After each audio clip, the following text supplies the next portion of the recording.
Welcome, everybody. My name is Real Paul. We are interviewing today Aaron B Koontz from Scare Package and Scare Package 2, two of my favorite movies, by the way. And I'm not just saying that because he's here. Joining me today, we have Cozy. We have Dep Dealer M. Hi. Hi. And we have Carlo. Hey, we what's don't know going why on? Carlo's here. He knows nothing about movies. So it's okay. We're just. Poor Carla, just getting shit on right off the Well, bat. Yeah, I know. I know. I know movies. I'm just not good with horror movies. I do like horror comedies and bad parodies like Saturday Night the 14th, but Monster Squad It doesn't get any more. It doesn't get any worse but than that as far as bad goes. Yeah, that's. It's such a wasted title too. Yeah. Like I mean, I had fun watching it just because, as a kid, I don't think it really mattered because I wasn't allowed to watch horror films. But just the title, Saturday the 14th, like I'm just so jealous that somebody got to have that title before me. And you're right. They wasted it. They didn't live up to its possibilities. I mean, there's so much. Yeah, completely. So, Aaron, like I said, you gave us Scare Package and Scare Package 2, as well as a few other things. You want to give us a little bit of your background, how you got started? Sure. Yeah. So, look, I mean, I went to film school, did that whole thing. As I mentioned, I wasn't allowed to watch horror films growing up. So they kind of became that forbidden fruit. It was something that I loved. And I started I worked in the game industry for a long time after film school, couldn't really, and work crew as well in between, just never really could get like my foot to where we're really making the movies that I wanted to be making.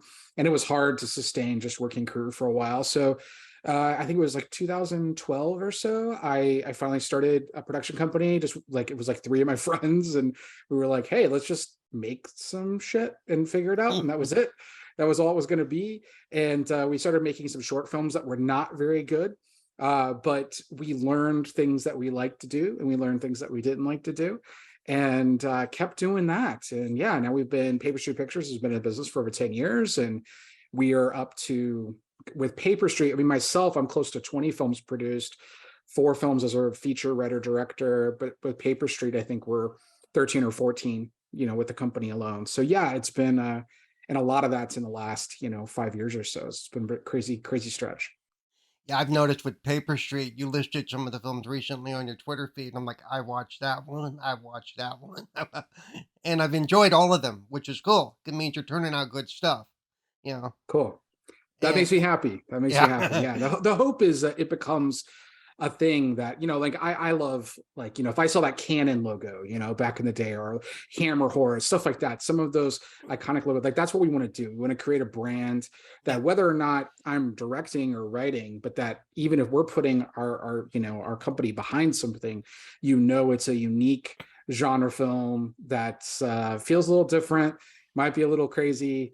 And but that's the hope. You see that logo, Paper Street Pictures logo, and it means something.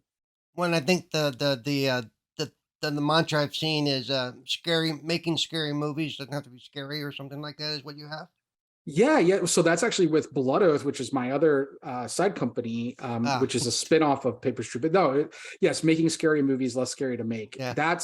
That's a consulting firm that we created, which consulting is such a weird word for it. Basically, we wanted to help filmmakers out who did not know how to get their movies made. And there's just a lot of wonderful people that I would find out about a project and I'd say, oh no, I wish you had told me about this sooner. I could have helped you. And so instead of kind of waiting for those scenarios to keep repeating themselves. We wanted folks to be able to learn from the mistakes that we had made early on and make sure that they don't repeat them, and just try and help filmmakers navigate this craziness, and what's going on. So yeah, that's Join the Blood Oath is the kind of the idea. And you go there and you can send us projects and we can look at it and see if we can potentially help you out. That's really cool. That's impressive. Yeah, it is. And for anybody who's watching, all of the links for anything that we can get as far as all these companies are concerned, they're going to be in the description after all this goes up. So we're going to get all that taken care of for you. If you're interested if you're a filmmaker who's interested in getting a hands up, reach out, get some information. Hey, why not? Cool. Yeah. Yeah. Please do. We love to, I mean, because so much of this is, I mean, it's hard. This Yeah. business is really hard. And I didn't know what to do when we started. And it doesn't mean that we're going to be able to take every project or by any means, Right. any stretch of the imagination. But we do hope that we can just offer support and let, people know that to kind of stick with it and have that fastidiousness that you have to like get stuff made in this industry. So it's just the things that I wish I had when I got started. So we're hoping to try and pay it back a little bit. Trust me, I've watched a lot of the movies that have hit like Amazon and stuff, Prime, and they will apparently show anything they can, because there have been some really, really bad horror movies that on that. I mean, I give credit to the guys for wanting to do it, but I also see a lot of not paying attention to the little details. There's one where in every scene they're in one room, the smoke detector has a dying battery in the background. So you hear the battery every time they're in this room, beep, every 30 seconds. I'm like, okay, this is really annoying. It's those little production things that I think, if somebody would have said, hey, fix that, Well, and it's also extremely easy. That is extremely easy to fix. Yeah. There's tools in post that you literally isolate the sound and it repeats it or removes it. So anyway, but look, if you don't know what you can do, then you're kind of like, you go down this fate of making mistakes, and I'm not necessarily in the business of, I don't want to talk ill of any film just because it's so hard to do. Oh, I know. Like I said, I give him credit, for trying to do it, but but don't get me wrong. It doesn't mean that there's not opportunities for people to be had within that space, right? So you can acknowledge that while still being like, hey, I'm glad you're going for it. Because that's the thing. I mean, look, our first few things we made weren't good. And so it was like, I had to learn from mistakes. You had to figure things out and see what that can become and find your voice and all that kind of stuff. And from what I can tell from your stuff, you do something that I love. Most of your, it seems to me anyway, unless you guys are really good, most of your effects are practical. Yes. Yes. Almost everything is practical in every movie. There'll be some stuff. It depends. Like there's some things that you literally can't do practically. So you have to, I mean, we will augment some VFX in as needed. I mean, on Scare Package 2, we actually have some VFX in, but it's deliberately shitty because it's that like 90s 2000s era horror. And it's funny, I don't think a lot of people, I think we get so meta and so into this idea of what it is we're doing that people think, oh, they just have these bad effects. I'm like, no, that's very deliberate. Like that's from Ghost Ship. And I'm referencing how those effects were, and what this is and stuff. So it's like and whatever, maybe I get too deep into the rabbit hole of like my love of what we're talking about and the types of things we're talking about. But yeah, I mean, there's like, we do these Hellraiser chains and these like kind of digital chains just pop up, and show up there. And if you watch the Hellraiser sequels, that's what they looked like. So that's what it is. It's all, every single thing is an homage. Everything. No, we horror fans definitely notice, and we do have these deep conversations with one another because actually after I watched Scare Package, I had no idea what I was watching when I first put it on. I was told to watch the movie and I was like, okay.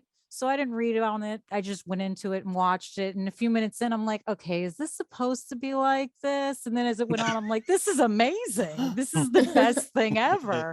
And I called my friend and we almost had the same conversation of, it's supposed to be somewhat corny, but at the same time, they're making a really good movie. It's the parts that are funny are supposed to be funny. It's not they're trying to be serious and it just didn't work. Oh God. So we have those same conversations and we do get that deep with it.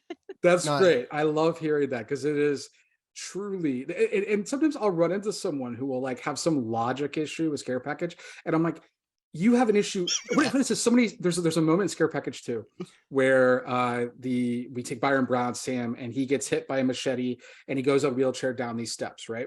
And that is obviously an homage to Friday the 13th and one of my favorite kills there because it's like also ridiculous in that movie that you kill a poor man in a wheelchair and then push him down a flight of steps. Like that's insane. So we wanted to homage that. And the whole time he's wearing the same jersey and everything the entire time. But I read a review online and again, knowing everything, there's a skin man alive in this movie. And yet someone's like, I don't know, I can't get behind the film because when they pushed him out that door and he rolled on those steps, like they're clearly on the first floor. So how are they up on the second floor to fall down on those steps? And I'm like, that is the takeaway Yeah, from that's this movie? Like you're just, this is, first off, you're not even paying attention because there's so much crazier shit that's happening prior to that. So yeah, I mean, look, so much of this was, we want to make fun horror. And the scare package movies are, in our opinion, the epitome of that. Our rule is it just has to make us laugh. And as ridiculous as it is, and whatever the simplest idea is, we throw out. So whatever the easy answer is, we never do it. It's like, make it more complicated, go crazier with it. And that's what it's all about. It is all very deliberate. I have to say, the first time I watched Scare Package, it was on The Last Drive-In with Joe Bob and Darcy when they aired it a couple of years ago. And I'd seen it floating around on Shudder because I'd had Shudder for like a month or so at that point. And I was like, I'm not into anthologies. I don't know. But then they showed it. And like her, I started watching going, what is this? But as soon as I forget his name, the blob, who's already melted down at this point, he reaches out and bites her and goes, oh, I'm sorry. It's just, habit, force of habit. I really didn't mean to do that. And I'm like, okay, now I get it. This show, the movie's about to go sideways. All right. Yeah. So, the question I have is, because I'm the opposite. I love anthologies.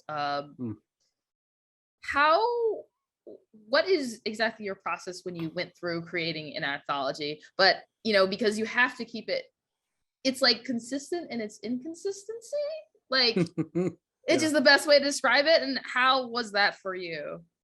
Yeah. So I love anthologies as well. I grew up on Creepshow and Tales from the Crypt and all of this. And those things were, very pivotal to me growing up. But we had made a feature. I'll take a step back first to kind of answer that properly for you. We made a feature called Camera Obscura. It was released with NBC Universal. Super serious psychological horror.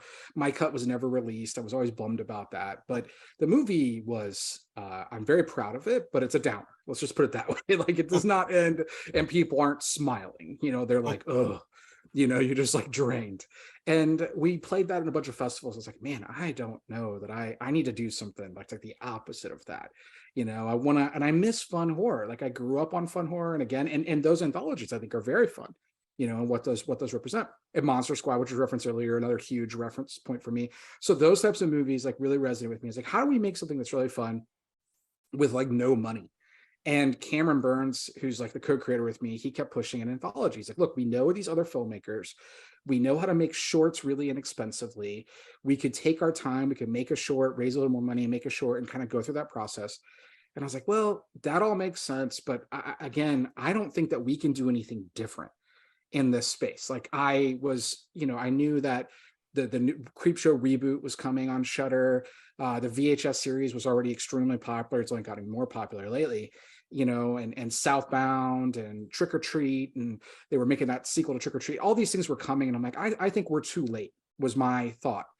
But then I was, well, I don't know what else we're necessarily going to do. I spent a weekend. I watched every anthology I possibly could. I'm a little OCD. And I made a spreadsheet, like an actual literal spreadsheet, where I rated the highs and lows, the things that I liked and didn't, and started to find some trends. And I realized I love the comedies. Like, my favorite segments that were scoring the highest were always the comedies.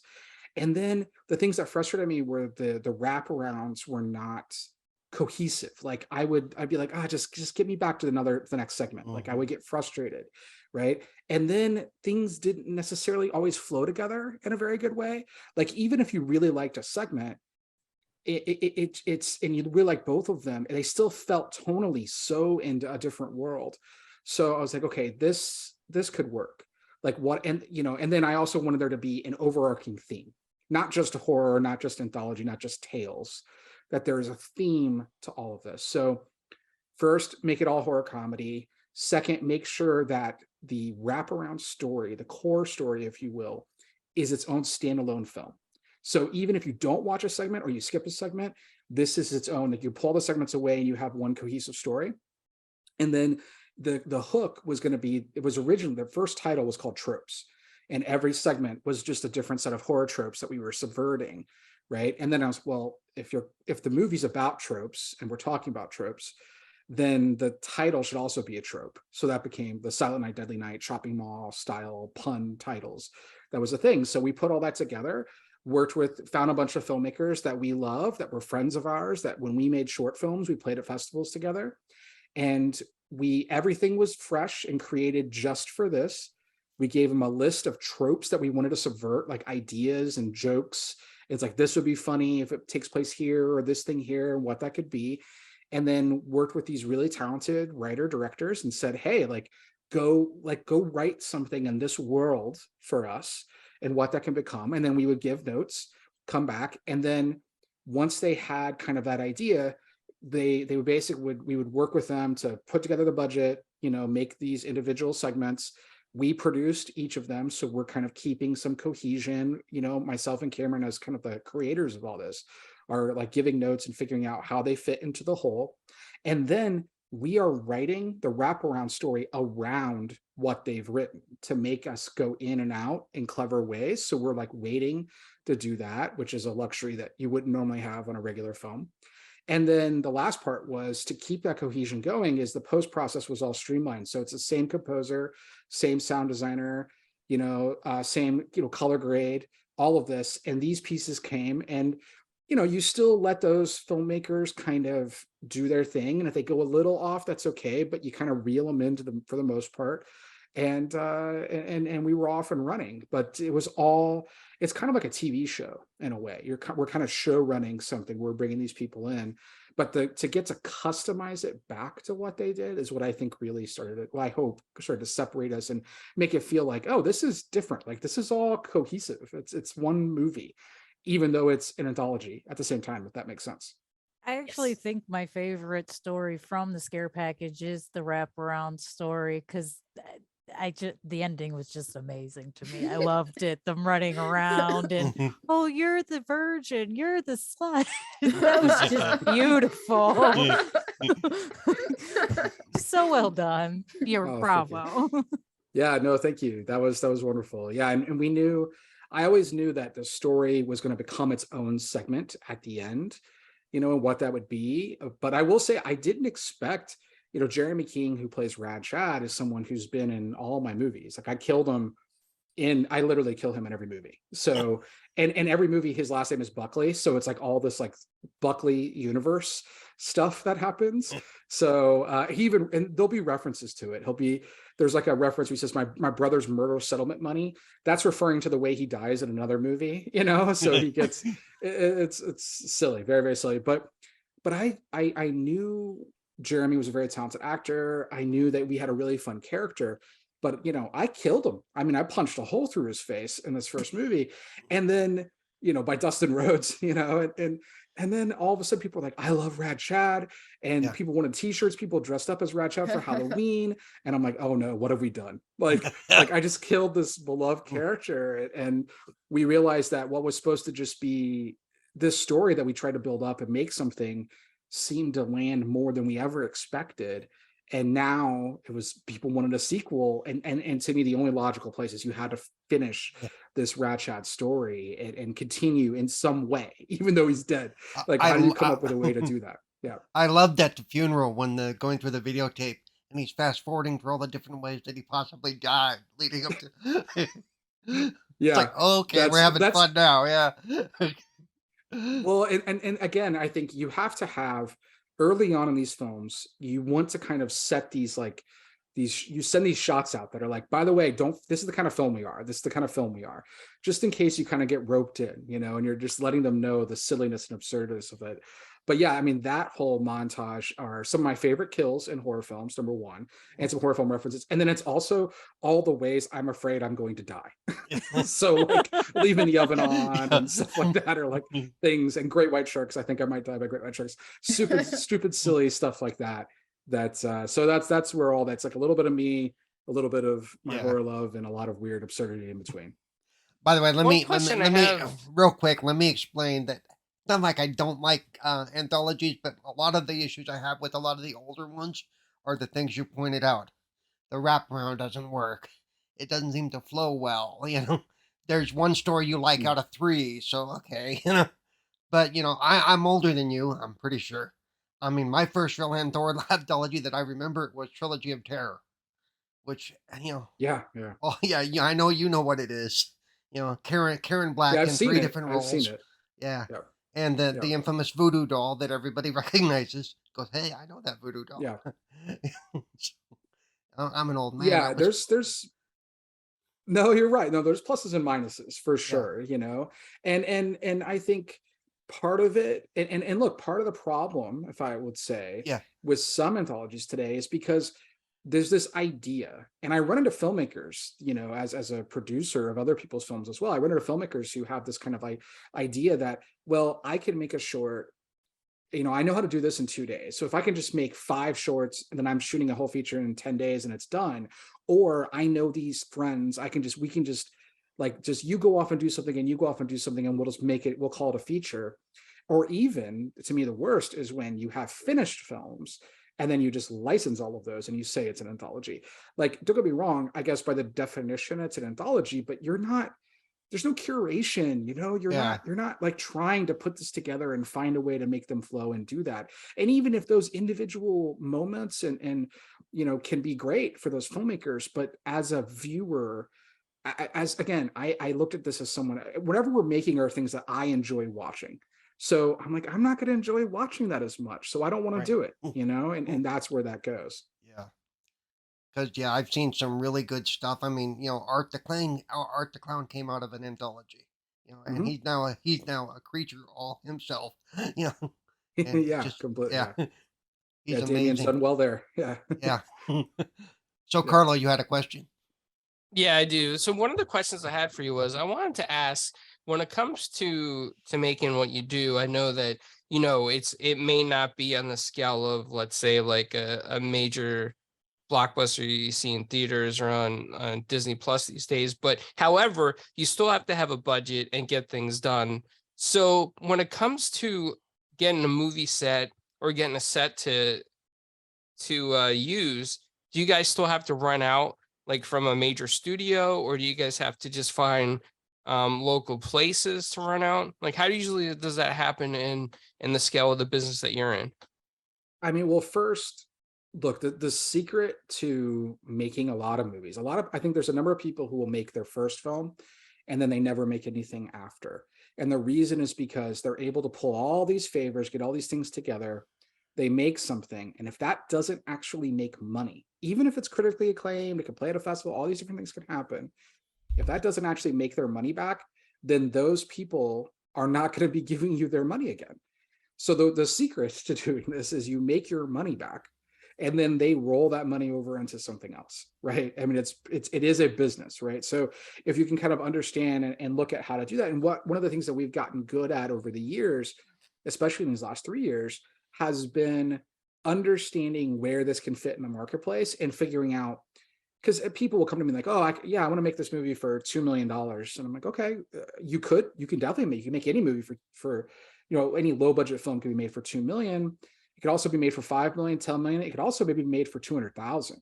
So the question becomes like, do you really need to make it for that in order to make your money back? And how much money do you think you can make? And then that's what you have to make it for.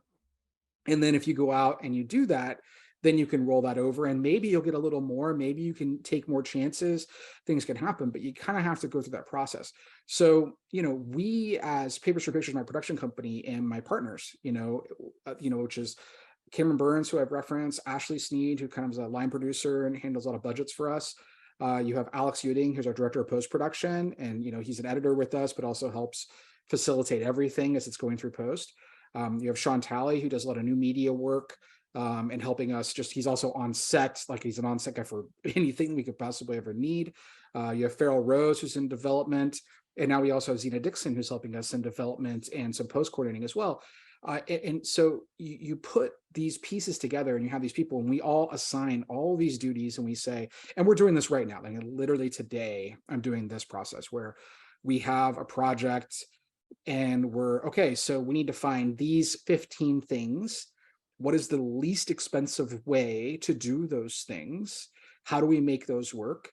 Right now, I'm trying to find a studio in Calgary that can give me a really good deal for one day of shooting some VFX stuff. And then I also need a dog like a stunt dog that can do certain movements and shoot them, and I need to bring them together in Calgary for one day. Why Calgary? It's a whole big thing, but like these things come together. So it's like we're calling around, we're asking people, who do you know? How do we get this? How do we find the right deal? And because we got to stay under this particular budget. And so it's just that rinse, wash, repeated over and over again. You know, movies are just big puzzles, and we're giving you a very distinct, framework to kind of work from. And it's like, you have to make these pieces work. Right. But I will say, we are, with some movies, we're much lower budget than people think. I mean, we get compared to other movies all the time. And I'm like, we are literally 1/10 of their budget. And they don't know that. People have no idea. And I take a lot of pride in that, because one of the things we talk about is putting the dollars on the screen, and that we're making things. And you can, every now and then you'll be like, I can tell we're low budget, like scare package movies, we're low budget. But how low budget we actually are for what we do is, I'm extremely, extremely proud of. So again, it's and those restrictions force you into creativity. You're like, okay, got to come up with a way to make this work.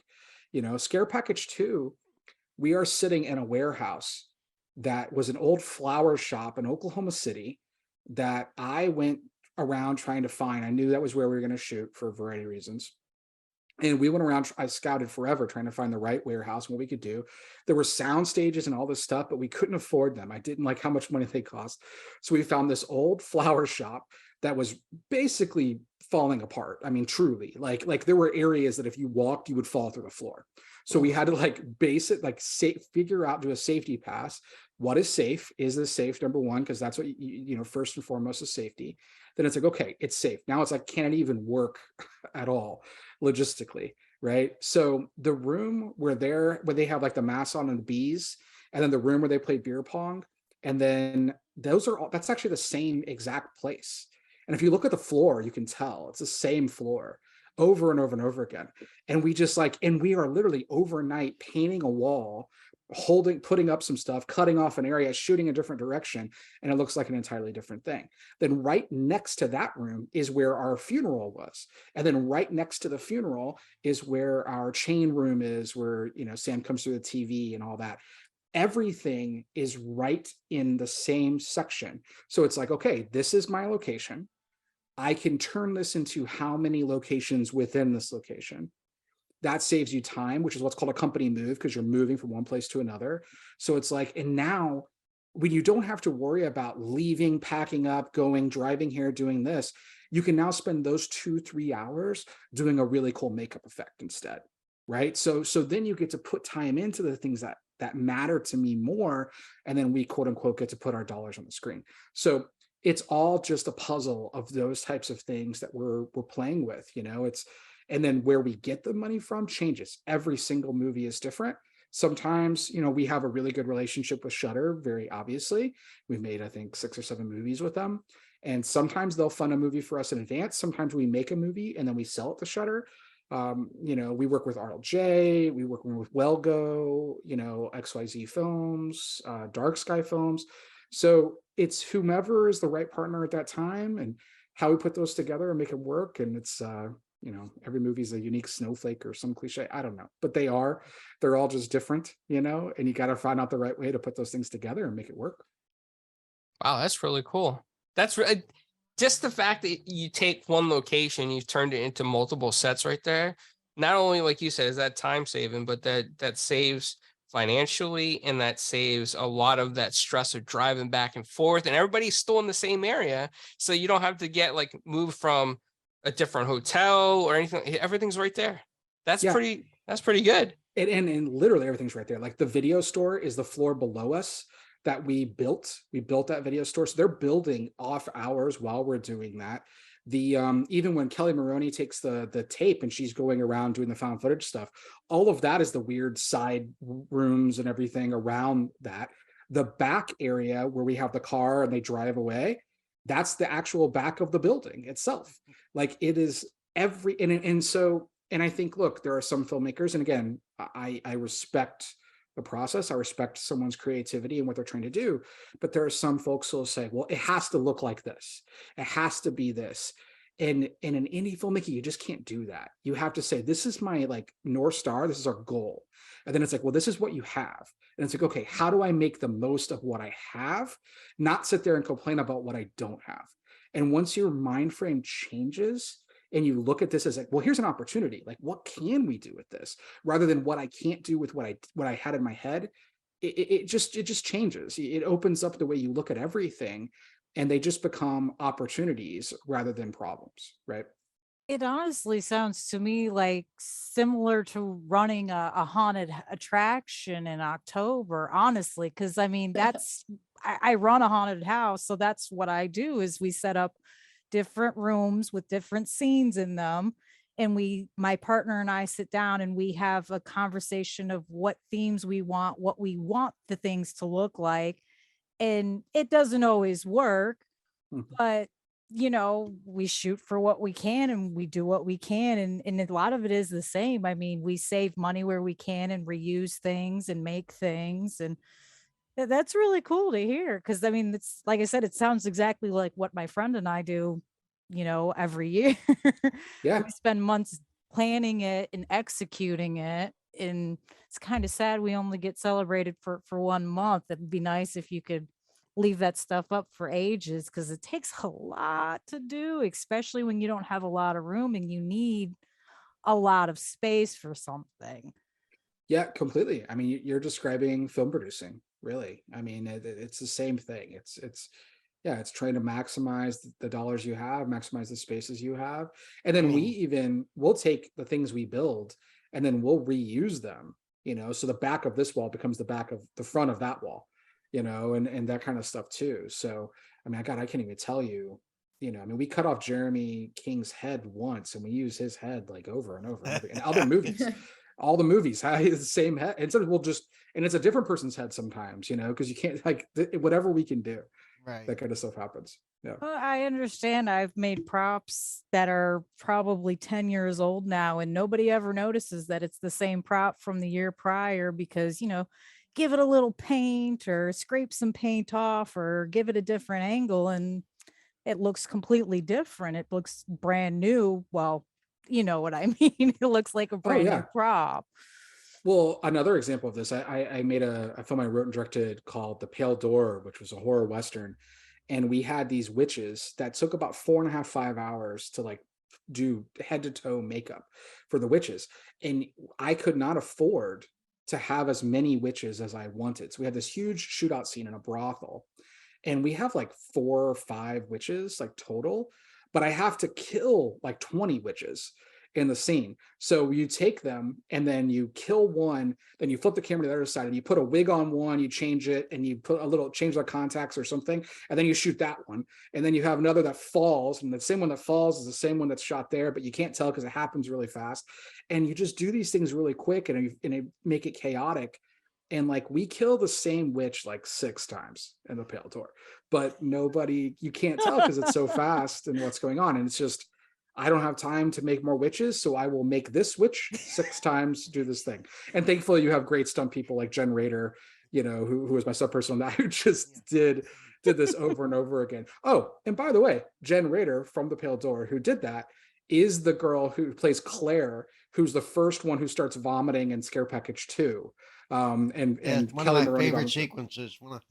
Yeah, I even that's the pointed same person. in the chat along we were both in together, which is where I pointed out that for some reason they kept turning toward each other and puking. I'm like, I think they're doing this. I'm glad I'm not the only one that laughed ridiculously Yeah. hard. It's like, yeah, not the kind of friends you need, Well, and it's like, if you think about it too, and when the area they're in, they are kind of like, they should all stand in like the same side and face this way. But if you're there, you're like, oh, and then you don't know where to go and you turn. It makes it just more chaotic and fun. Yeah. It was a lot of fun.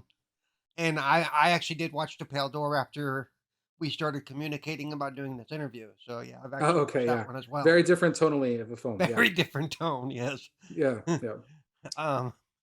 But yeah, and I also had to say, you mentioned the bee scene. I think the bee sequence in the second movie was my favorite. Just take the mask off. God. Okay. Well, that's gone. Yeah. That's it's interesting because like I love, thank you, I love that compliment, because I think this whole thing, we did not go into this saying I want to do some type of Wicker Man B scene. There was no desire to do that. What happened is, in the process of writing this, when we decided we were going to do a Saw riff, which made sense. I wanted to focus on the 90s 2000s horror. Saw is such a huge franchise, and we had these like escape room motifs. I'm like, well, these should be Saw escape rooms, and this makes too much sense. So there was a day where I was just writing dialogue in like Jigsaw voice, and so I just would come up with all these weird things and things that made me laugh that were like Saw-esque. And I wrote down this one line that was, you called it a B movie, but the real horror, or you called horror movies, you called horror films a B movie, but the real horror is the 10,000 bees I put inside you. And that was it. Like, that was the line. And I texted everyone. It made me laugh. And I was like, I don't know what this means. I don't know how you put bees inside someone. This just makes me laugh. I think it's funny because I wanted to riff on, I do not like when people keep calling all horror film B movies and they say elevated horror, because there's not elevated drama, it's not elevated comedy. Like let's let it be what it is. And so that was frustrating me. So I was writing from that perspective. So then I just fell in love with that line so much. I was like, well, what am I going to do? Now I got to find a way to do this. And then you start to reverse engineer it, and you're like, oh, well, bees, it makes me immediately think of Wicker Man, the new remake, the remake with Nick Cage. So I was like, okay, well, let's play with this. And then from there, it's like, okay, now you have you get to write the dumbest Saw traps possible, because there are Saw traps. I will watch Saw sometimes and I'm like, why don't they just do this? They can get out. Like, you see the way to escape the trap and they don't. And The so girl this that was, stuck her arms in the box, both arms in the box to get the needle. That scene has always pissed me off. yeah. Why did you stick both arms in the hole when one arm got stuck? It doesn't make any sense. Yeah, there's always like a latch, or like if you move your foot here, not always. I mean, sometimes, that's just awful. That sucks. But there are plenty of times where I'm like, there's obviously this. So it was fun to play up this idea of like X marks the spot, and there's just this big X that's sitting there, and it's like, just pay any attention, listen to anything he's telling you exactly what to do, right? Which is what he's saying, like I love the twist in Saw 2, where he's like, your son's in a safe place. And it's like, oh, your son's in a safe. There's the safe. My son's in that safe. Cool. But you don't think about it that way. And that twist doesn't, it worked. I think the twist works really well at the end of Saw 2. But this idea of like, your son's in a safe place, and it's like, okay, he's telling me he's in a safe. Now I know what to do. Open him up, movie over, right? So that was a really fun thing to play with. Yep. Yeah, I really enjoyed, I gotta say, so creative and so fun. And I like the way that it sounds like you came up with the line, and like you said, then you came up with, okay, how do we put this on film in some way that's going to be, so that's awesome. Yeah, there were a couple of scenes there where I know where they got that. I think the somebody's head going through a TV, if I remember, is from one of the Nightmare on Elm Streets. Dreamwares, where she gets, basically, you want to be on TV. Well, there you go. Yeah, welcome to primetime, bitch. And getting and having Joe Bob say that, So I have outtakes that'll be on the Blu-ray, which is just Joe Bob saying welcome to primetime, bitch, like 50 different ways. And it's really funny. But yeah, I mean, that's a scene that as a kid, was just iconic to me. Like, I just like, oh, look at his hands break out and the head comes through the TV. And we did all that practically. Like, Byron is standing on a ledge. He's got a blue suit on below him. And we took this fake TV frame thing, put a leather piece at the top, did a slit, and we're really pushing his head through this thing, and he comes out to the other side, and it took so long. And when he pushed his head, it would mess up the makeup. So we'd have to like redo all these things. And in fact, the way we shot that in that scene, because he's sitting there with his head through the TV. Around the room, these people are chained to these walls. Well, what was happening is during that same day when he was doing the makeup was going to take so long, and the gag going through the TV was going to take so long that I couldn't shoot them in the right order. So we were shooting the B stuff in the other room, and again, this is that luxury that you're mentioning, Carlo, of like being right there in the B stuff in the other room. I would then we'd shoot some stuff, and then they'd be getting ready, getting the lights ready, whatever's needed. I'd run next door to the other room, and I would supervise the makeup, like, oh, do this a little with his face, like make the glasses falling off, put the, these things, and we're doing that. So I'm running back and forth as this is happening. Then we get to the end and what's going on there, and like they're still shooting, and we're still shooting in the B room. So then I'm like, well, I need to shoot this right now. So I stand at the eye line for Sam, Byron Brown's character, that's there, and I'm just yelling back and forth at him. So it's him and me arguing the whole time. And then so we shot all of his side, and none of the actors were there. It's just me pretending to be everybody else. And then when that was done, in the next day, when they came in, then I'm standing there and I'm being Sam, and I'm saying the things that he said back to them, so they have something to work off of. But that's just what I had to do. And that's the reason why I became the voice of the puppet, which was not intentional. I was voicing the puppet as it comes out, which I have right up there. Oh, that's puppet. awesome. But I became the voice of the puppet because in the scene I was doing that and just talking shit back, because Byron Brown is who plays Sam, one of the funniest people I've ever met. And so I was like, I would just give him things that would annoy him, and I knew it would annoy him, and then he would get mad at me and what he would say back, and in this playful kind of like improvised way, and we just kept doing this back and forth, and then we kind of fell in love with the way the puppet sounded when that happened, and then I was like, all right, well then I will just leave it in. I'll just keep doing the puppet, and then that was that. But again, it's all this stuff is things like that. You're just like trying to find a way to make it happen, because I can't keep the actors late to shoot all the B stuff, then go and shoot all that stuff. There's not possible in the same day. And also I just don't do that to my actors, and what they have to work through. It's tough enough to make these movies, they can't work 15-hour days. So anyway, it's those kind of weird things that you have to kind of make happen. But it worked out so well. I mean, it really did. Yeah, that makes me happy. Makes me very happy. I'm very proud of how that all looks and how it came together, and again, the little money we had and what we actually made happen. I'm super proud of. Okay, and then one thing, because you brought it up again, how did Joe Bob Briggs end up being in the first movie? How did that come about? Yeah. So it's interesting. There's actually a photo of me on my first feature, Camera Obscura, and this is like 2015 or so when I was directing, and I'm wearing a Joe Bob Briggs hat, like a trucker hat that I had made, because I couldn't even find a Joe Bob Briggs hat at the time. And so I was somebody that as a kid I loved. I grew up watching Joe Bob Briggs. He was kind of again, as I wasn't allowed to watch horror films, I got to see Monster Vision. So I'd watch Monster Vision, and I wanted to see, and that was my education in so many ways of horror. So at the end of the first film, they're in this laboratory where they're doing experiments on horror films, trying to understand how horror films work. And I'm like, well, if you're doing that, I needed someone to help them kind of escape that would like work there.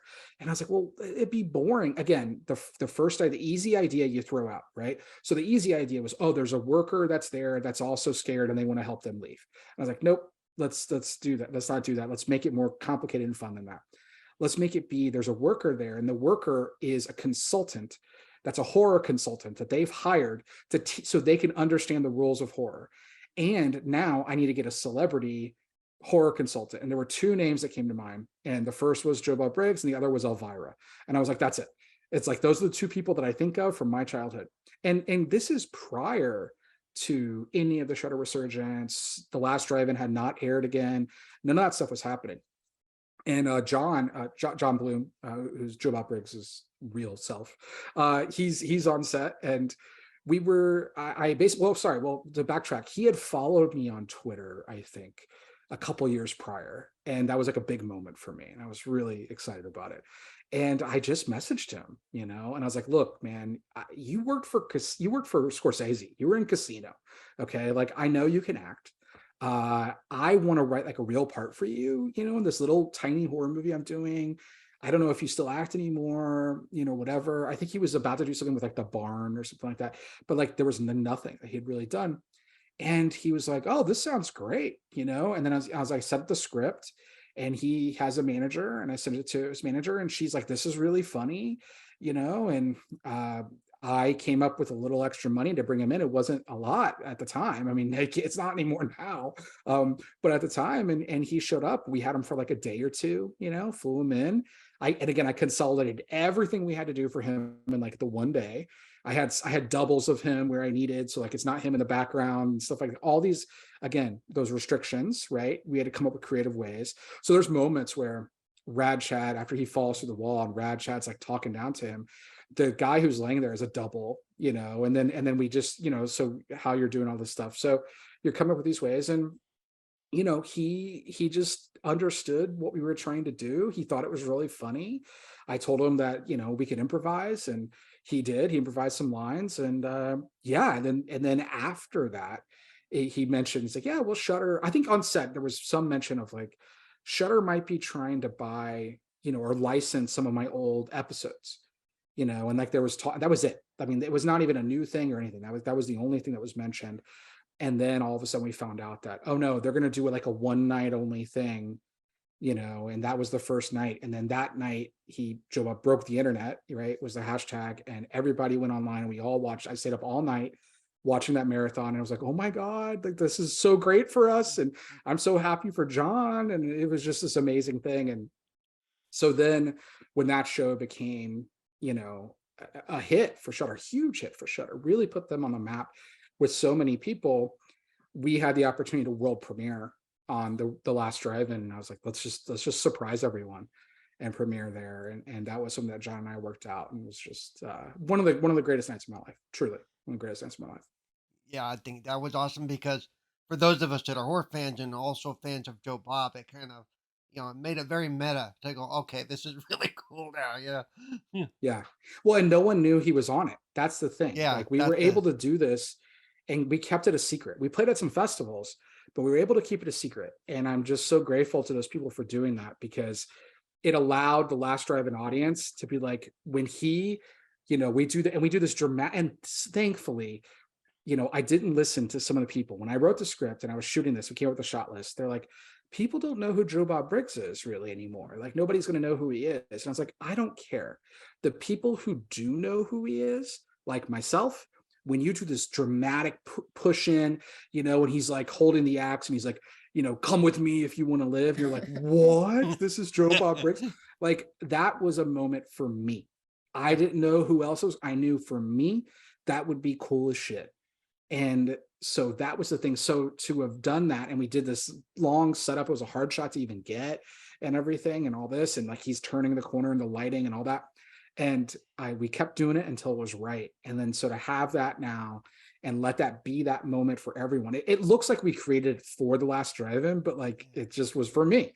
And it ended up being that I have a mutant family, if you will. And we all got to enjoy it together, and just so special. Ivan loved. He wasn't in the second movie, but there was some footage that was shown on the TV for a minute of Oh no, one of he's the in it. episodes of the Last Drive-In, right? No, he's in it because was we he had in it? him.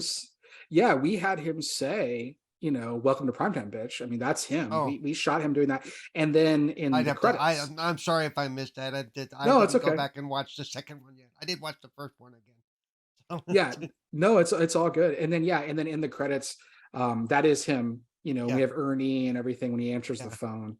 I'm wearing my Yuki Spoilers. shirt. You can't see it, but I have my Yuki shirt on right now. Oh yeah, I did. Yeah, there was no Yuki was in this, but I would love to do that in the future. But we did get Ernie in, so that was nice. Ernie crawling on the phone, Yeah. and then Joe Bob answering the phone. I wanted to like tease this idea of like, if other people are alive, is Joe Bob alive? And it's like, oh my God, he is, and and Ratchet's trying to call him, and like, what does that mean? We don't know. I mean, I might know, but the world doesn't know yet, and it's hopefully it gets people excited to try and do this, a third time. Well, I think I even said during our chat along that I said there better be a third movie coming. I agree. I would be so excited for that. Just tell Shudder. That's the thing. Everybody tell Shudder. Weirdly, it helps. It really does. Like Shudder seeing people say they want to see a third one genuinely helps, because that we're, I will say I have, the idea is a Rad Chad trilogy. And if the third film can happen, it will Yeah. It'll make a lot of people very happy. Let's just I believe it'll make me very happy at worst. Yeah. So I know it'll make me happy. But it's Make all me been building to this. It's building. Everything in the second film is building to something in the third, if we can do it, you know. Well, I can guarantee you, but I will tag Shudder. I will make sure Shudder gets tagged when we post this interview. Same. So Thank you, thank Yes. you. Everyone do it, please. Yeah. Yeah, Go no, on. we definitely will. I have a question for you. I'm not sure if Cozy or DDM has any questions, but I do have a question for you, but I want to give them the floor first real quick. I think the only question I had is, do you have a favorite aspect of making when you make these films? Is there a favorite thing part of it that you enjoy? Oh goodness. There's two things. So I'm going to cheat and be that person. The first is I love producing for other people. So this idea that I get to work with these really talented writer directors and I get to learn from them. So it's like I get to see what they're doing. I get to see their tricks of the trade. I get to do something I love, which is producing other people's movies, help their visions become a reality. So that within a structure where I also get to still be my madman and write and direct at the same time. It's like the best of every world. So that's just a really special thing. And then I get to, Alex Barreto, who did Welcome to the 90s, she has this really unique way that she uses her zoom lenses and the way the camera is very kinetic. We use the same DP. And I was like, ooh, I'm going to do some shots exactly like that. I mean, I love what she did. I did some shots like that.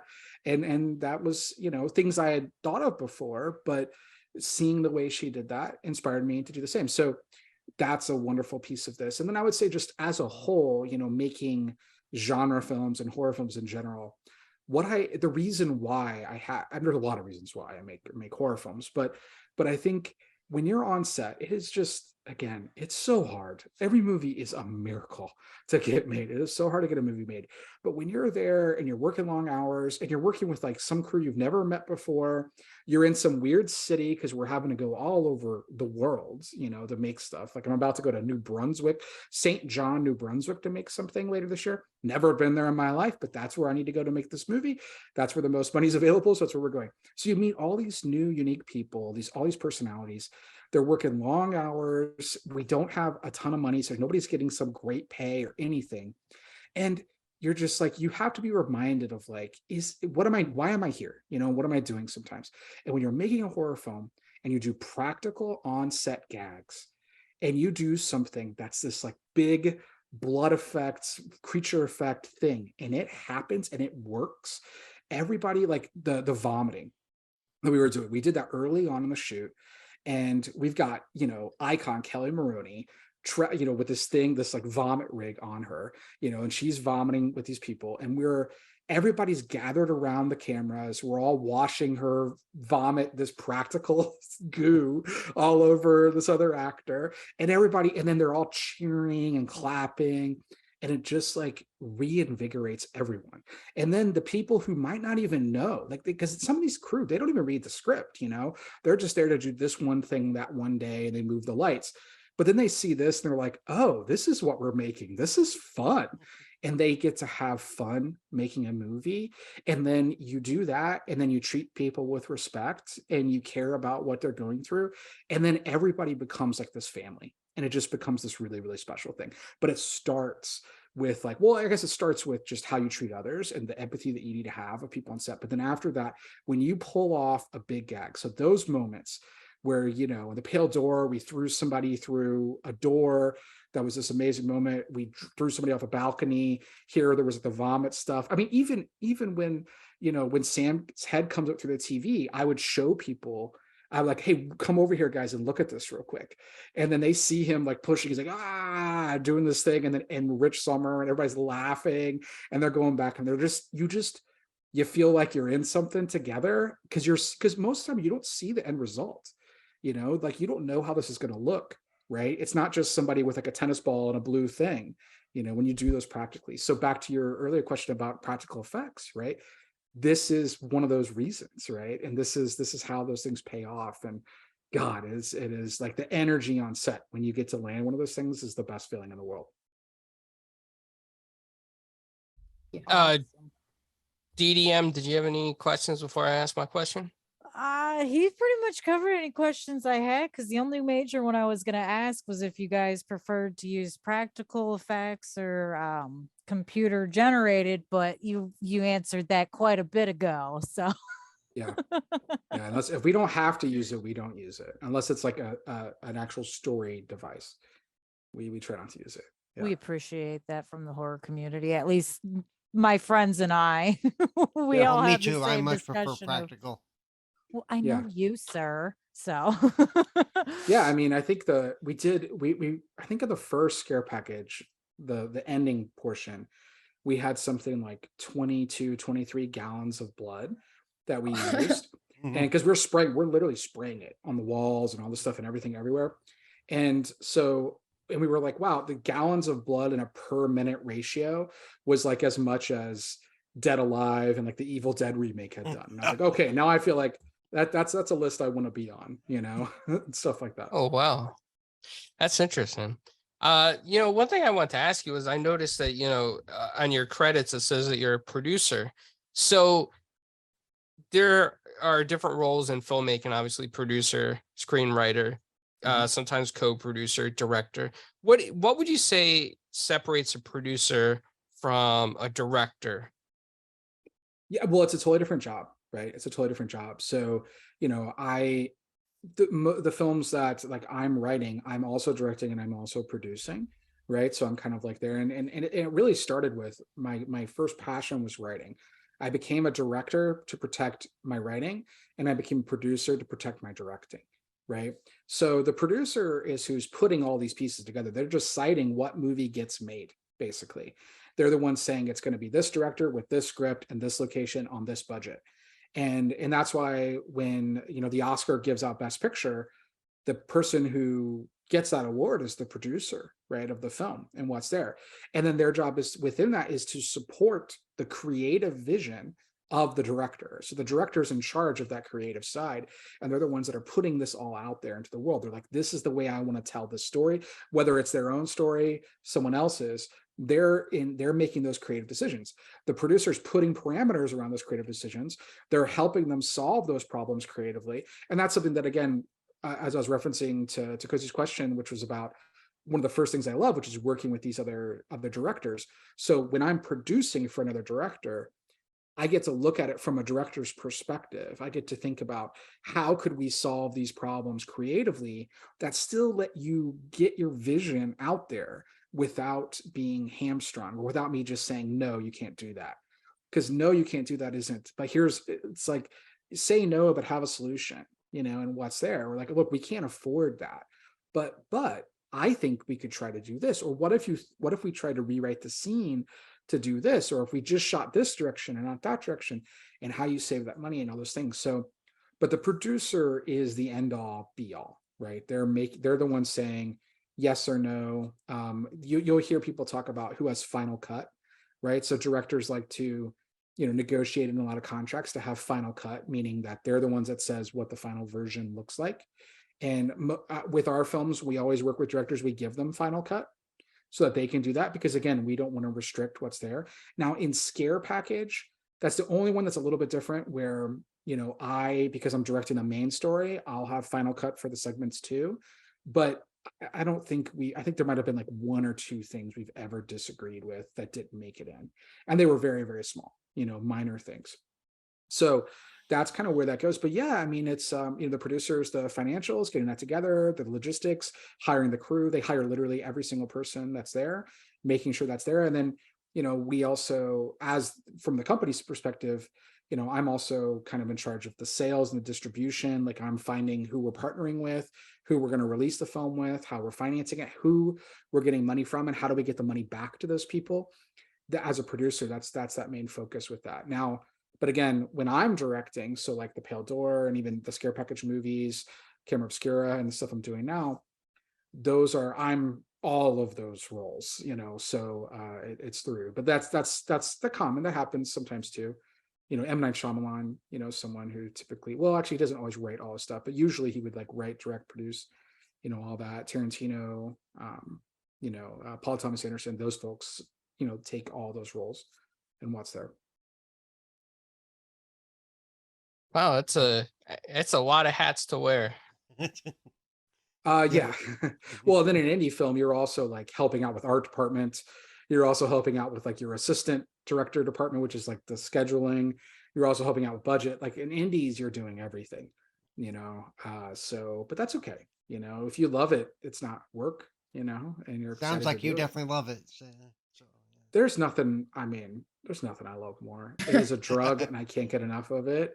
And it's weird because like in my life, sometimes like I can be thought of as a cynical person at times, but when it comes to movies, there is just this kind of, I don't know, there's just I just can't help but feel so lucky to get to do this for a living. And the fact that I get to make movies, like I just never thought that would be possible as a kid. Now, because I was told I would never be able to do it. I was told this was the case, and it just motivated me, and I was like, okay, well then I'm gonna find a way to do this. Like I think I'm smart. I think I could come up with something. And I mean, I it took a lot, and we've hit roadblock after roadblock, but if you have this mindset that like every no is one step closer to a yes, like it just finds a way of pushing you forward and you get there. And then when you do have these opportunities, it just becomes the sweetest thing, the greatest thing, that I've come up with these weird ideas. Like I've never met any of you all before, but the idea that you were watching this weird, laughing at an idea I had years ago in some place I've never been, and it was maybe making you smile, making you shriek, making you whatever reaction we get. There's a lot of reactions in Scare Package, but we're giving those reactions to you, and that day maybe it made that part of your day feel a little bit better, and I had that effect. Yep, I mean, come exactly. on, what are we talking about? And I know that with the tweet alongs, I think you enjoy those because I think you enjoy watching those that are tweeting with you, that are having that reaction or making those comments as the film was going. And Yeah, again, it's what I would want, in yeah, these things, and like I would have wanted that. So I always try to be very, I want people to know that it matters. Like, Kevin Smith talks about it costs nothing to encourage an artist, right? And what's there. And I think sometimes people are like, oh, I don't want to bother someone or whatever. Like I love it. It makes me so happy, like I want to know that we're having an impact and these things are out there and resonating. And so I want to make sure that they know how much it means to me, that what's there. So I put effort. I mean, eventually, I've done this is probably my 50th podcast. I don't even know, but I love doing it, and eventually there's times where I'm like, I don't know if I can this week or what's there, but I just want everyone to know how much I appreciate it, because we make these movies, again, it starts with making me laugh, and then the movie's yours. It's not my movie anymore, right? Now it's yours. And I just hope that it becomes something that you can enjoy and you're laughing at, because it's no longer mine. It was mine for this long time getting it here. And now I hope you like what we hope is a gift, and it's not an annoying one that you want to return. Right. I can tell you right now, at least the Scare Package, like I've watched Scare Package 2 3 times, or 1 3 times, and I'll be watching Scare Package 2 more, and because they're fun, they're just flat out fun, and every time I watch it, it's like I spot something I didn't spot the other time. Okay, that's Yeah. which is always fun for me. I So love that too. I've yeah, always loved that. Yeah. Well, and I'll say this too. So on our Blu-ray, which I think is coming in sometime in April, we'll announce it pretty soon. But that Blu-ray, we're actually going to have, I don't know if any remember VH1's pop-up video from back in the day. oh yeah, Where they do like, and what they're doing, you're playing a video and they're showing these little like tidbits about random facts related Yeah, to the it. random information from it. Yeah. So you'll be able to watch Scare Package 2 with what we're calling like the Horror Icons edition. And it's like, so then basically we'll do pop-up videos. So every reference to a horror film will pop up on screen, and we're telling you oh what I'm we're in for doing, what we're that. talking I'm about. in day one. Yes. Yeah. Because there's a lot of stuff that I know people don't get. There's a lot of stuff that's like, oh my God, that's a reference to this. And Graham Yeah. Skipper, his dance that Yeah. he's doing when he's like doing this weird dance, he's doing these weird moves. People just laugh at it because it's a funny dance. That dance is the exact moves that Crispin Glover does in Friday the 13th Part 4. So it's the Crispin Glover dance, and he's doing he studied the dance, to do this kind of stuff. So it's just, there's so many versions of this that are out there that, my hope is that, So Carlo, you're not a diehard horror fan. Totally fine. Because if you watch this movie and you enjoy it, and you're there and Cozy is like, oh no, Carlo, that's actually a reference to this. And you're like, oh, I haven't seen that. Well, then what ends up happening? You maybe go and watch Hellbound, Hellraiser 2, or you watch Dream Warriors. And now we've just recreated. I obviously grew up working in video stores, right? Shocking.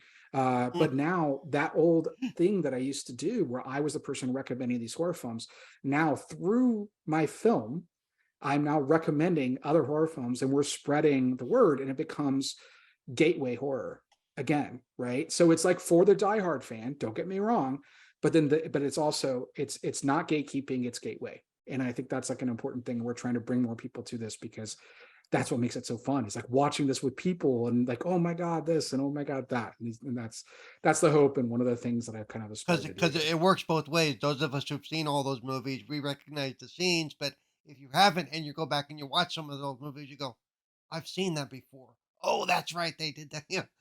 Yes, exactly. So it has to be, that was a rule that we had. And it has to be fun if you know the reference or not. So hopefully it's funny regardless. But if you do know the reference, it becomes that much more special. And then if you do see a scene later, then it'll be like, where have I seen, like, oh my God, that's what Screw Package was making fun of, and you don't know. Then it's like we get to come back around to you again, in a fun way. That was the idea. I like it. It's pretty cool. Yeah, that's awesome.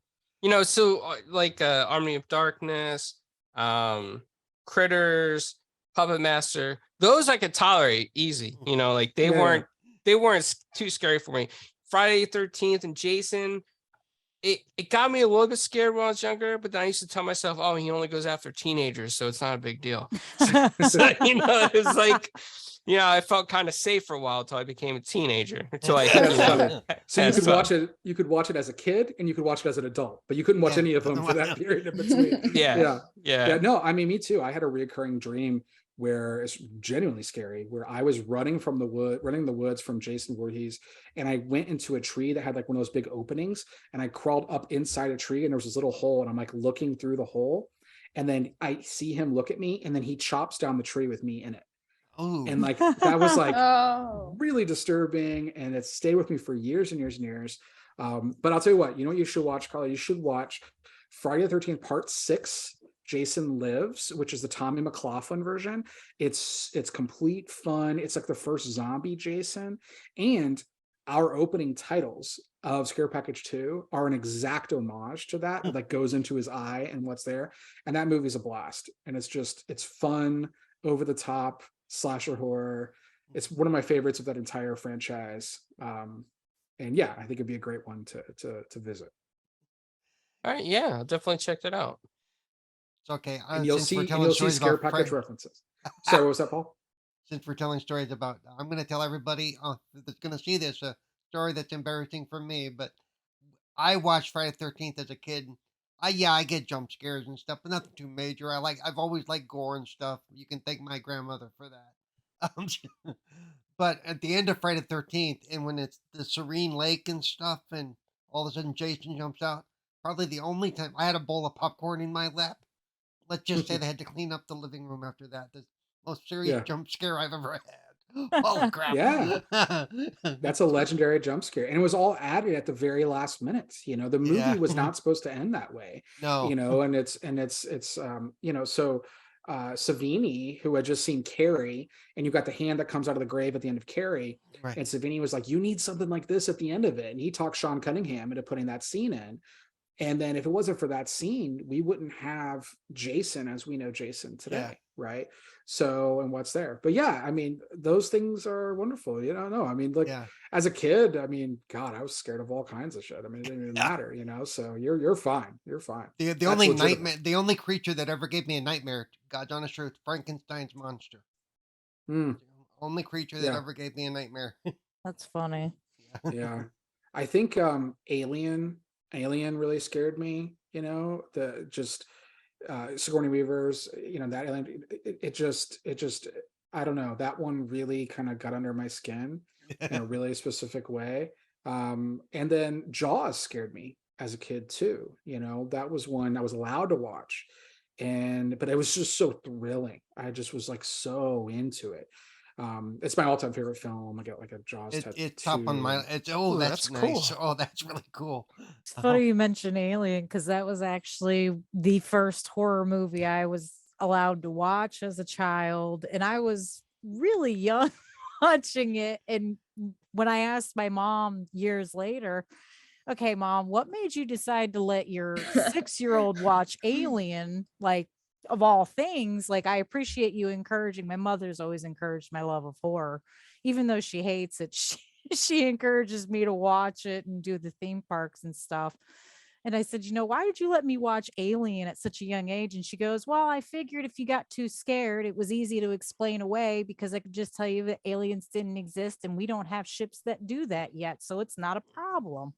And I was like, that is actually the most genius thing I've ever heard. yeah. My mother said she let us watch Mommy Dearest, and she said, "Now your life's not so bad, is it?" So it just. Oh my Oh, goodness. wow. Yeah, that's scary. No more wire hangers. I go to sleep to horror movies, so I never had a Yeah. problem with them. The So only one that affected me was Creep Show 2, the sequence where the kids go to the lake and get eaten by the blob. oh yeah. That terrified me. And that's one of the only things that I can recall, like really messing with me as a child. But I believe the reason for that is we used to go to the lake every summer. And since That'll it do it. takes place in a lake with a dock, it was like, yeah, this is a little too close for comfort. Jason, no problem. Freddie, he's fine. A blob in a lake terrified me. Yeah. So, whoops, sorry. I was gonna say, As we get ready to wrap some things up, yeah, before Paul do you have wraps it up, any do you I have was any just projects coming up or anything that you want to let us know about? What were you saying, Carlo? Oh, I Sorry. was just gonna say, yeah, before Paul wraps up, I was just gonna say, Oh. since we're all talking about out of the horror movies that really affected me the most, I have a friend who I grew up with who has Asperger's, and he loves horror movies. And his dad used to do the old nitrate film projections. I don't know if you know what those are, but he's Yeah. one of the only projectionists that could still do them. And he donated his whole collection to Library of Congress. But we used to go over his house and we used to watch horror all the time. And I didn't never wanted to watch horror. So he tricked me one time and he says, oh yeah, there's this movie called Children of the Corn. And it's just about a bunch of kids that want to have fun in a cornfield. And I was like, well, it can't be that bad because at the time I lived near Newtown, Pennsylvania. It was all cornfields at the time. So I was like, okay, well, yeah, I'll check it out. Oh, I did not sleep for weeks after that movie. Oh my goodness. Yeah, Yeah. I was tricked to that one. Yeah, I had my grandmother used to get HBO for free. So like the channel would randomly come through and I would take the VHS tapes and put on that like SLP versions. You could get like 6 hours. And I would just bring it overnight and put a tape in and record overnight. And this was at that time, HBO overnight would play horror films. So the next night, I had no idea what was going to show up on the tape. I would just like, and I wasn't allowed to watch anything. So I actually brought the TV into my closet. I did have a big closet. I closed the door to my closet around the side the best I could. And I'd have like all these clothes around me and this little TV. And I'm like watching whatever showed up. And I mean, that was, there was films like Alien and Shocker, weirdly enough, and like all kinds of stuff that popped up. And like, it was frightening. But Nightmare on Elm Street definitely got to me. I mean, that really, really freaked me out. And yes, but also I chased it. Like I was scared, but it made me happy. Like it was like, ooh, I didn't know. I love movies. I would watch movies all the time, but I just didn't know I could feel that way watching a film. So that just kind of was this exhilarating thing, and Scare Package is not scary at all. It's a comedy first, and it's a comedy with gore and horror references. That's really what it is. But and there's like one or two jump scares, whatever. But we also made some stuff that I think genuinely has some frightening moments. And so when you're doing those things, it's fun. And I'm still kind of chasing, like recreating those moments and those scenes. I think it's a fun piece of the art. But that's the thing, like horror and comedy are both very similar in that way, and that they're set up and payoff. Right? The joke doesn't land if you don't set up the joke well. Right? And the same thing is done with horror. You got to set it up the right way. It's funny you mentioned. I'm going to mention it real quick now. Growing up, my parents on the weekend, Friday and Saturday night, they didn't care that I stayed up all night, and I was alive before VCRs, so It would be, I would literally stay up and watch the old UHF channel, and they had movies on, all the old classics, or otherwise, you know. So I've watched thousands upon movies that most people my age have never even, you know, considered watching. But a lot of the same thing. A lot of times it was horror movies, the late night, you know, Saturday night horror fest, you know, that would. So yeah, that was my exposure. The old Universal creatures, Frankenstein, the Wolfman, Dracula. You know. Amazing. Yeah, amazing. So yeah, and I wouldn't trade those things for the world. You know, Yeah. I still enjoy them today. So Yeah, there's something about this as a child, I think, especially when you're experiencing what a horror film is. It's this like cathartic, weird thing. It's almost like an out of body experience at times. And I hope kids these days, I hope kids these days are still enjoying it, and you know, on their phones, you know, whatever, in an Uber or whatever. But like, hopefully, you know, they still can get in the closet and the you know, there, and shield everything around and like be that immersed and in what's there, because there's something really wonderful to be experienced if they're willing to dive into it. the nice thing is with like scare package, I know kids that I would easily go, "Hey, you got to watch this movie. I don't like scary movies." No, no, it's fine. Just watch the movie, and you'll enjoy the heck out of it. You know, Yeah, we've because had you're some TikTokers that love it. Yeah, we've yeah. had some that, yeah, that have gotten into it, and I'm like, cool, great, I love it. Again, gateway, not gatekeeping. Yep. All right, Paul. So you can't forget that special question when we wrap up that Oh we yes, always ask. we have a special question we ask all our guests: pineapple on pizza, yes or no? Oh, yeah, I'm down. Ha, ha, Okay. ha, This interview will never see the light of day. I'm sorry to waste your time.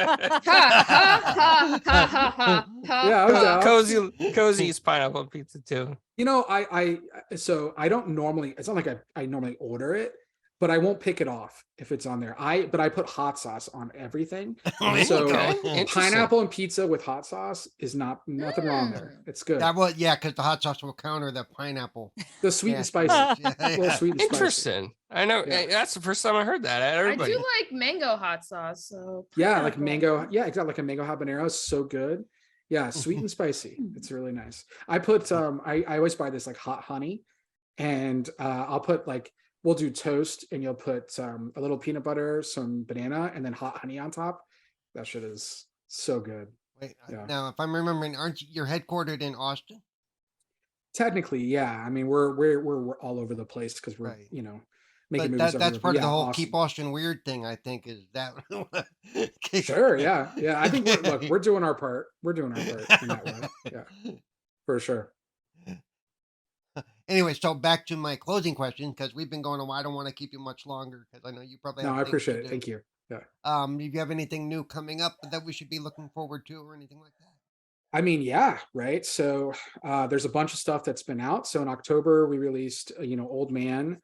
Not really a horror film. Lucky McKee, Stephen Lang from Avatar is in it, and Don't Breathe. And just like I think his performance is fantastic. That's more of like a chamber thriller drama. And then obviously November, excuse me, we produced Blood Relatives, which is on Shudder now. It's a little vampire rom-com in a way, romantic. Well, it's a father-daughter kind of story. Sorry, the rom-com is Sorry About the Demon, but this is a little more of a road trip, you know, vampire story, but it's a comedy as well. And then obviously we have Scare Package that just came out, and then we just released Sorry About the Demon. That's the rom-com haunted house movie that's Which I out. watched the other day. It's a great movie. I Yeah, it's fun, and it's got John Michael Simpson, who's from the cold open segment of the first Scare Package, and then it's written directed by Emily Higgins, who wrote Cold Open of the first Scare Package. So it's part of that whole Scare Package world, you know, kind of still Yeah. building off. And even Blood Relatives, that's written and directed by Noah Segan, who wrote and directed Mister, the segment, you know, from the first Scare Package. So like we're working with a lot of the same filmmakers and continue to build that stuff out, which is a lot of fun. And then, you know, in March, we just announced today that The Artifice Girl, which is a sci-fi film that we made, little sci-fi drama, has Lance Hendrickson in it, and he kills it. Lance is really just does a beautiful job. Super serious, beautiful film, talking about AI and identity and some really beautiful stuff. And that's that we'll announce when that's coming out after that, but it's playing at South by Southwest. And then this year, you know, we have Trim Season, which I call witchy weed horror. But it's about a group of cannabis pickers that are working during the trim season, in Northern California, and they come across this like maybe a witchy kind of person in the woods. And it's got Alex Esso from Starry Eyes and Bexler Klaus, Jane Badler from V. She's in it. It's a wonderful cast. Beth Million, who was just in the Kevin Williamson film Sick, is the star. I'm really proud of that. And that'll be playing at a festival here soon that we'll get to announce. And then we have, at the end of the year, we've got a film called A Creature Restoring, which is a big practical effects monster, amazing monster. I can't say much else, but the creature in this is just insanity. And it's a Christmas horror film starring Chrissy Metz from This Is Us.